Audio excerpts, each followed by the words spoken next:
Hello friends, आपका स्वागत है अद्वैत क्लासेस के यूट्यूब चैनल पे। ठीक, आज हम एक नया सब्जेक्ट एसीएफ के पेपर 2 का हम एक नया सब्जेक्ट चालू कर रहे हैं जिसका नाम है बायोलॉजी। ठीक, बायोलॉजी में हम चालू करेंगे सर्कुलेटरी सिस्टम, वो भी ह्यूमन बॉडी में। ठीक, आइए प्रारंभ करते हैं।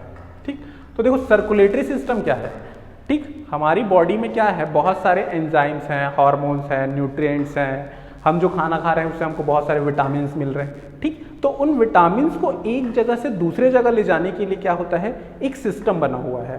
ठीक, साथ ही जब हमारे शरीर को प्रतिरक्षा चाहिए, जैसे कुछ पैथोजेंस या फिर कोई बाहर से वायरस वगैरह हमारी बॉडी में आ गए, तो उससे रक्षा के लिए भी क्या है, हमारे सिस्टम में हमारी बॉडी में क्या है, एक सिस्टम बना हुआ है जिसको क्या बोल दिया गया हमारी बॉडी में, सर्कुलेटरी सिस्टम। ठीक, तो ऐसा सिस्टम जो न्यूट्रिएंट्स, हार्मोन्स, एंजाइम और वाटर को ठीक एक स्थान से दूसरे स्थान तक, कहां से हो गया, एक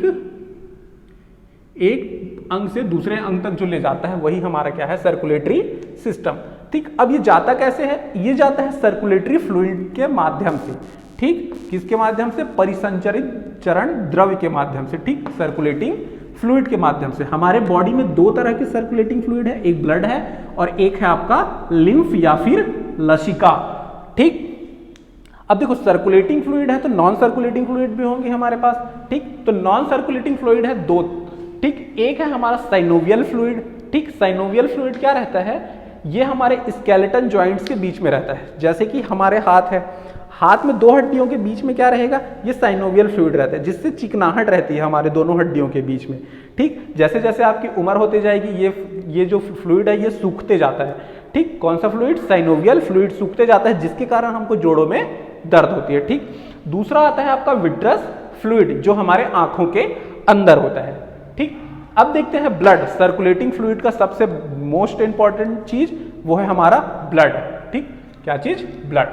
ठीक, तो ब्लड जो है एक मोबाइल कनेक्टिंग टिश्यू है। क्या है, मोबाइल कनेक्टिव टिश्यू।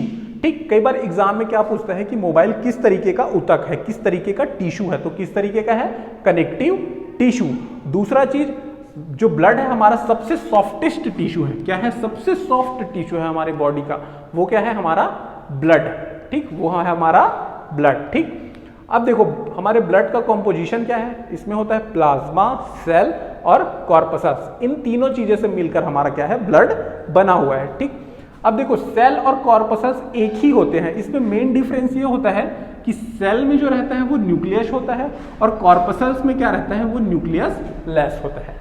ठीक, अब देखो पीएच क्या होता है, ब्लड का हमारे पीएच क्या है, 7.4। पीएच क्या चीज होती है,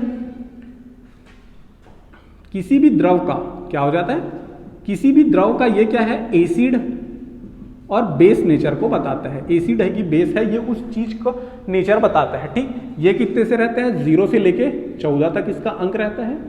0 से 7 तक क्या रहता है, ये एसिड होता है, और 7 to 14 मतलब 8 to 14 क्या होता है, बेस हो जाता है, और 7 क्या रहता है, न्यूट्रल कहलाता है। ठीक, तो हमारे ब्लड का पीएच क्या है, 7.4। तो क्या है हमारा ब्लड, बेस या फिर क्षारीय प्रकृति का है। एल्कलाइन का अर्थ भी वही होता है, बेस ही होता है। ठीक, तो हमारे ब्लड का क्या नेचर है, अल्कलाइन, बेस या फिर क्षार। ठीक, अब देखो ये जितना भी हमारा ब्लड है वो हमारे शरीर में क्या है, किसी ना किसी नलिका के माध्यम से बह रहा है। तो दो मुख्य नलिकाएं होती है, एक होता है आर्टरीज और दूसरा होता है आपका वेन। आर्टरीज बोलने का मतलब हो गया आपका धमनी, और वेन्स बोलने का अर्थ हो गया सिरा। ठीक, तो धमनी में क्या रहता है, ऑक्सीजनेटेड ब्लड बहता है। ठीक, और इसीलिए इसको क्या बोल दिया जाता है, प्योर ब्लड। ठीक, दूसरा आता है आपका सिरा। सिरा में डीऑक्सीजनेटेड ब्लड, मतलब कि ऑक्सीजन का जो अमाउंट रहेगा वो बहुत ही कम रहता है और कार्बन डाइऑक्साइड की मात्रा ज्यादा होती है, इसीलिए इसको क्या बोल दिया जाता है, इम्प्योर ब्लड। अब देखो pH is more in arteries than when.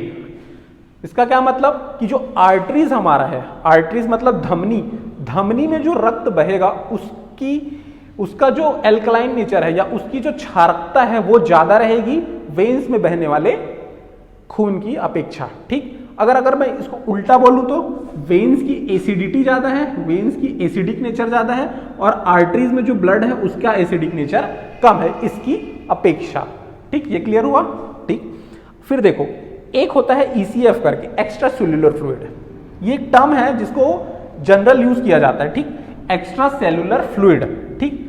तो देखो पहले क्या होता है, हमारी कोशिका है, कोशिका में है केंद्रक और अंदर क्या रहता है, द्रव भरा रहता है, जिसको अपन क्या बोल दिया जाता है, जीव द्रव या फिर साइटोप्लाज्म। क्या बोल दिया जाता है, साइटोप्लाज्म। तो कोशिका के बाहर जो भी हमारा रक्त, जो भी हमारा फ्लूइड या द्रव रहेगा उसको क्या बोल दिया जाएगा, एक्स्ट्रा सेलुलर फ्लूइड। तो उस हिसाब से हमारा ब्लड भी क्या हो जाएगा, एक्स्ट्रा सेलुलर फ्लूइड। अब देखते हैं हमारी बॉडी में कितने अमाउंट में ब्लड होता है।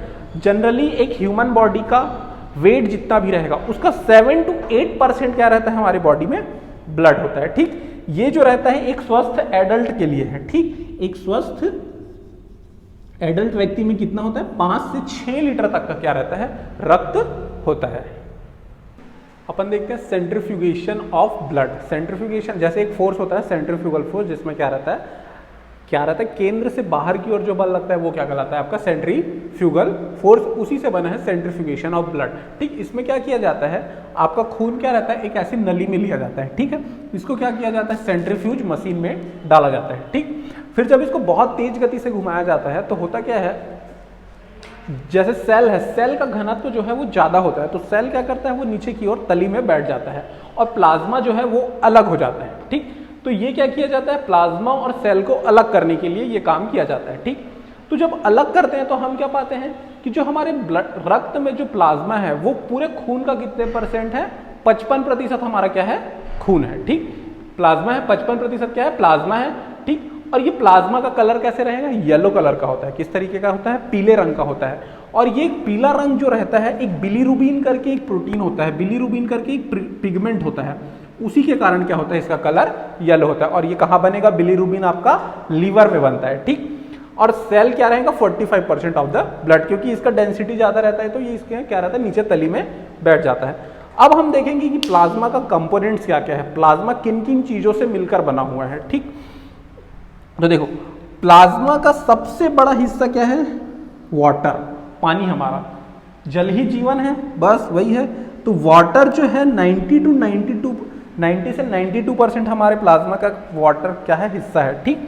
फिर प्लाज्मा का प्लाज्मा प्रोटीन रहता है 7% के लगभग, सॉल्ट एंड मिनरल्स होते हैं 1%, ठीक। उसके अलावा होता है न्यूट्रिएंट्स, हार्मोन्स, विटामिन्स, एंजाइम्स, ठीक। इम्यूनोग्लोबुलिन्स, एंटीकोगुलेंट्स, डिजॉल्व्ड गैसेस भी होती हैं, ठीक।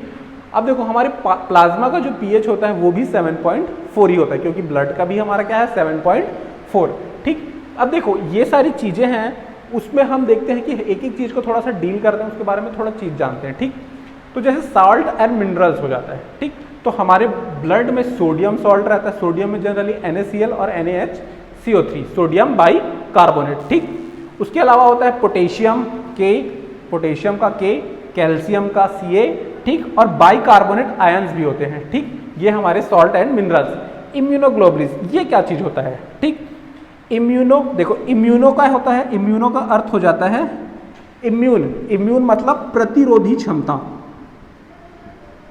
प्रतिरोधी क्षमता, ठीक। और ग्लोबुलिन्स जो रहता है ये एक्चुअली प्रोटीन का टाइप है, ठीक। किस तरीके का है, प्रोटीन का टाइप है। तो इम्यूनोग्लोबुलिन्स वो है जो हमारे शरीर को क्या करता है, प्रतिरोधी क्षमता प्रदान करता है, ठीक। रोग प्रतिरोधक क्षमता जिसको बोल देते हैं, ठीक।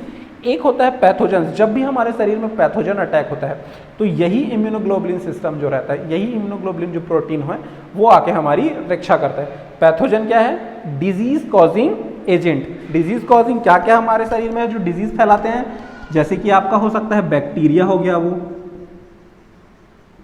ठीक, बैक्टीरिया हो गया, फंगस हो गया, ठीक, वायरस हो गया, ठीक। तो ये सारे क्या कहलाते हैं, ये सब पैथोजेंस कहलाते हैं, ठीक। अब देखो ये जो इम्यूनोग्लोबुलिन है ये हमारे क्या है, रक्त प्लाज्मा का हिस्सा है, साथ ही साथ ये जो है हमारी लिम्फेटिक सिस्टम का भी पार्ट है। लिम्फेटिक सिस्टम, लिम्फेटिक सिस्टम बोलने का मतलब हमारे बॉडी का जो रोग प्रतिरोधक है,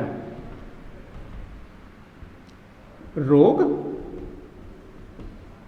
प्रतिरोधी तंत्र। जब भी हमारे शरीर में कोई भी रोग आता है तो सबसे पहले यही सिस्टम क्या है, एक्टिव हो जाता है। सबसे पहले ये क्या होता है, लिम्फेटिक सिस्टम एक्टिव होता है। तो ये क्या रहता है, इम्यूनोग्लोबुलिन्स उसी का हिस्सा है, साथ ही साथ ये है प्लाज्मा का भी पार्ट है, ठीक। अब देखो प्लाज्मा में हमारे बहुत सारे प्रोटीन्स होते हैं, जिसमें एक होता है आपका ब्लड क्लॉटिंग प्रोटीन। क्या होता है? Blood clotting protein. ठीक, तो इसमें एक होता है फाइब्रिनोजन और एक होता है प्रोथ्रोम्बिन। क्या क्या? फाइब्रिनोजन और प्रोथ्रोम्बिन। इसका नाम अच्छे से याद रखना, ठीक है? ये क्या रहता है? बहुत इंपॉर्टेंट है। नेक्स्ट अपन देखेंगे कि कैसे हमारा ब्लड क्लॉट होता है, उसका प्रोसेस देखेंगे, तो उसमें ये दोनों बहुत मेन रोल परफॉर्म करते हैं। ठीक, तो क्या क्या है? ब्लड क्लॉटिंग प्रोटीन, फाइब्रिनोजन और प्रोथ्रोम्बिन। ठीक, एक होता है एंटीकोगुलेंट। एंटीकोगुलेंट मतलब रक्त का थक्का न जमाने वाले तत्व। ठीक, थक्का न जमने देने वाला तत्व। ठीक, ना जमने देने वाला जो तत्व है वो क्या है? हमारा एंटीकोगुलेंट। कोगुलेंट मतलब थक्का हो जाता है। ठीक, तो एंटीकोगुलेंट क्या है? हिपैरिन करके। क्या होता है? हिपैरिन। ये हमारे ब्लड में रहता है। हिपैरिन क्या है? हमारे ब्लड में होता है। ठीक, अब इसको एंटीकोगुलेंट क्यों बोला जा रहा है? देखो, जैसे ये हमारे ब्लड में है, ये हमारे ब्लड में इसलिए होता है ताकि सामान्यतः रक्त का थक्का नहीं जमना चाहिए। सामान्यतः रक्त का थक्का जमने से ये क्या कर देता है? रोकता है। ठीक, सामान्यतः रक्त का थक्का जमने से रोक देता है। लेकिन जैसे ही हमारा हाथ कटा, तो हाथ से जैसे ही खून हमारा वातावरण के संपर्क में आया, ये क्या रहता है? इनएक्टिव हो जाता है। ठीक, उसी के कारण क्या हो जाता है? ये इनएक्टिव हो जाता है। इसीलिए क्या है? हिपैरिन को क्या बोला जाता है? एंटीकोगुलेंट बोला जाता है कि जब तक वो रक्त में रहता है तो रक्त का सामान्यतः थक्का नहीं जमता है। ठीक, एक होता है वाटर रिटेंशन प्रोटीन, एक होता है एल्बुमिन और दूसरा होता है ग्लोबुलिन्स करके। ठीक,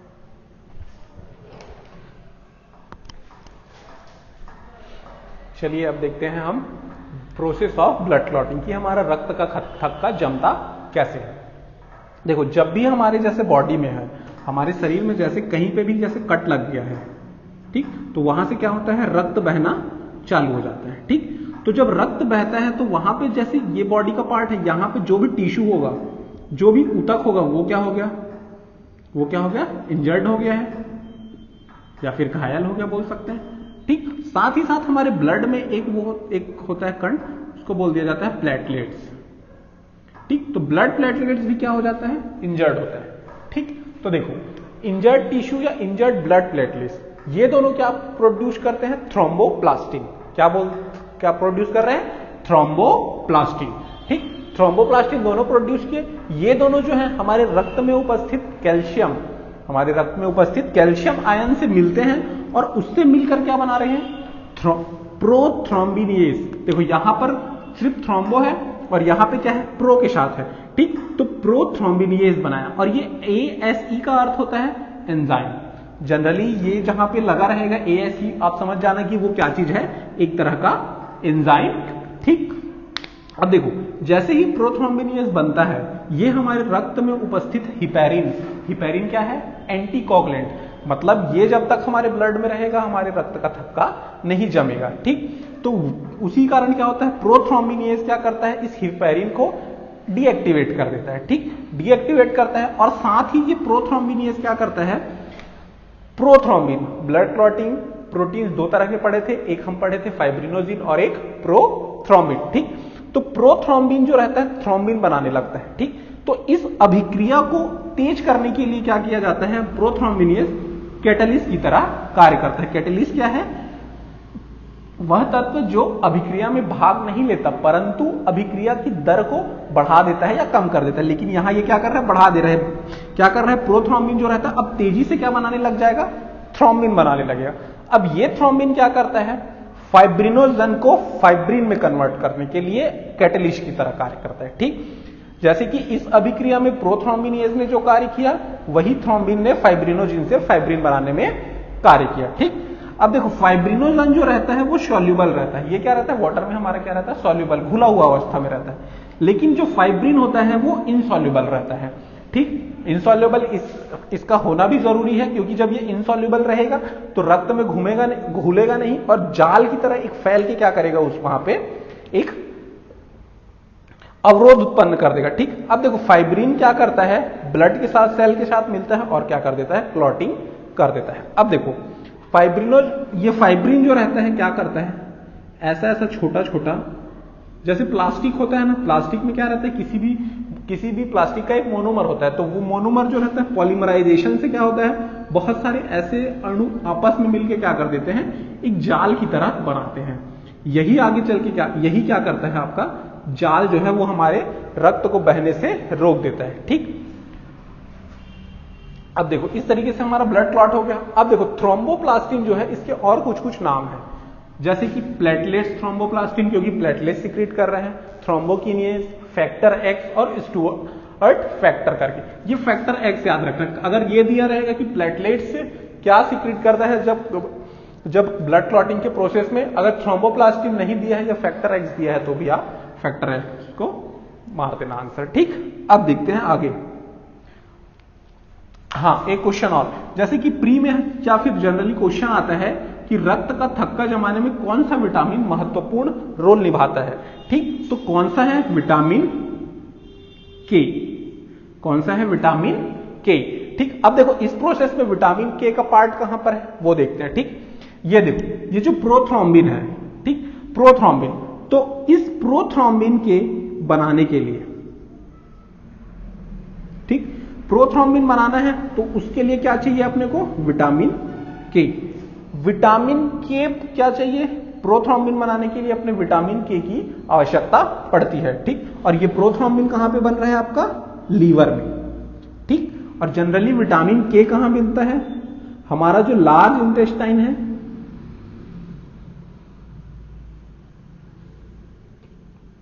ठीक, हमारा जो लार्ज इंटेस्टाइन है वहां से हमको क्या मिलता है, विटामिन के वहां पर बनता है। ठीक, तो प्रोथ्रोम्बिन कहां पे बन रहा है, लीवर में, और इसी के सिंथेसाइज के लिए क्या चाहिए अपने को, विटामिन के की आवश्यकता पड़ती है। इसीलिए बोला जाता है कि रक्त का थक्का जमाने में कौन से विटामिन महत्वपूर्ण है, तो कौन सा है, वो विटामिन के।